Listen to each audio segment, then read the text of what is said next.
ममता ममता बिना जीवन का हर एक दृश्य अधूरा होता है। ममता माँ का सबसे हार्दिक और वात्सल्य प्रेम होता है। ममता के बिना जीवन का कोई भी कार्य पूर्णता नहीं होती है। ममता के बिना हर एक दिशा और दशा अधूरा है। ममता के बिना जीवन में हर संभव कष्ट ही है और कष्ट माँ के वात्सल्य के बिना पूर्णता नहीं है। जीवन में हर एक दिशा में माँ का प्यार बहुत ही संपूर्णिक और सुखवर्धन होता है। माँ के बगैर जिंदगी का कोई भी क्षण पूरा नहीं होता है। ममता साहित्यिक वर्ड और संस्कृति वर्ड है। हमारी मातृभाषा और मृदुल भाषा है जो ममता की सृष्टि और सकारात्मक विचारों का धनी होता है। माँ और ममता के बीच में अगर वात्सल्य प्रेम का सहज उदाहरण न हो तो ममता शब्द बहुत ही विखंडित हो जाता है। ममता के बिना जीवन का कोई भी दिशा सुदृढ़ नहीं है। ममता माँ और पिता का सबसे शाब्दिक और उच्चारण शब्द है। ममता में जीवन का कोई भी दिशा पूरीता कार्यशैली नहीं है। माँ और ममता का सुख हर जीव जंतु, हर एक इंसान, वो चाहे जंतु हो, जीव हो, मनुष्य हो, प्राणी हो, पशु हो, हर रूप में ममता का प्यार मिलता है और चाहिए भी, क्योंकि सृष्टि ही ममता के बिना अधूरा है। माँ के प्रेम बिना जीवन का कोई भी कर्म अधूरा है। माँ जीवन का सबसे परिपूर्ण और ममता शब्द एक दूसरे का सामूहिक चित्रण है। ममता में माँ का होना सबसे सावधान और सौभाग्यशाली। माँ के बिना संसार का किसी भी महत्व या किसी भी कहानीकार नहीं हो सकते।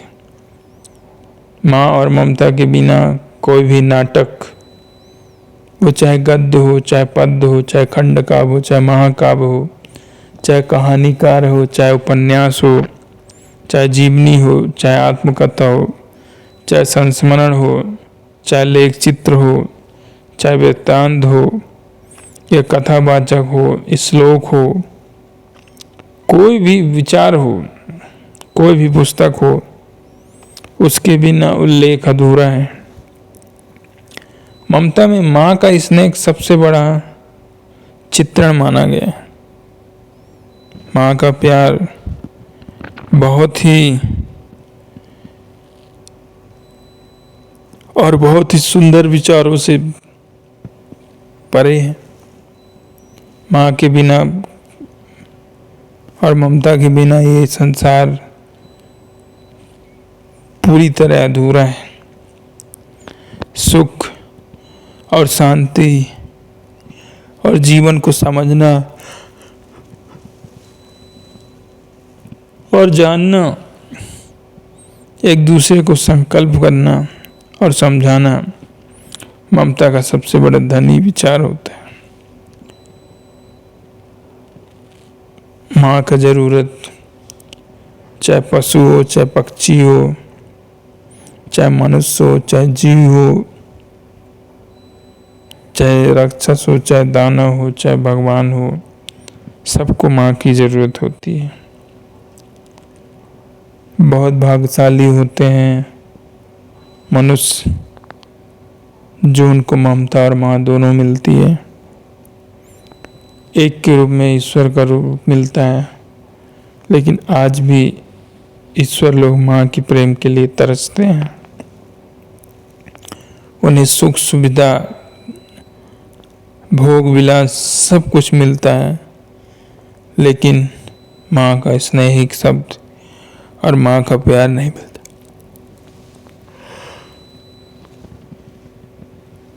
माँ के प्यार के बिना संसार की हर कहानी ही नहीं, हर एक दशा अधूरी है। माँ और ममता के बिना जीवन का उल्लेख अस्मरणीय है। माँ और ममता जीवन के सबसे संपूर्ण सृष्टि का चराचर विकासशील है, विकास धारा है। इनके बिना जीवन की कोई भी उत्पत्ति या विकास असंभव है। माँ के प्रेम बिना जीवन का कोई भी सुख सुविधा निगुण है। माँ जिसमें अगर जिस भी किसी रूप में अगर माँ शब्द का वर्णन न हो, वो सुख सुविधा नाश्वर है, निगुण है। और जिस शब्द में माँ और ममता का स्नेहिक वर्णन हो, वहाँ स्वयं भगवान बसते हैं। क्योंकि माँ और ममता बहुत ही चित्रण और बहुत ही सुदृढ़ होता है। माँ और जीवन में सबसे बड़ी कष्ट और कथा बहुत ही अनिश्चित रूप होता है।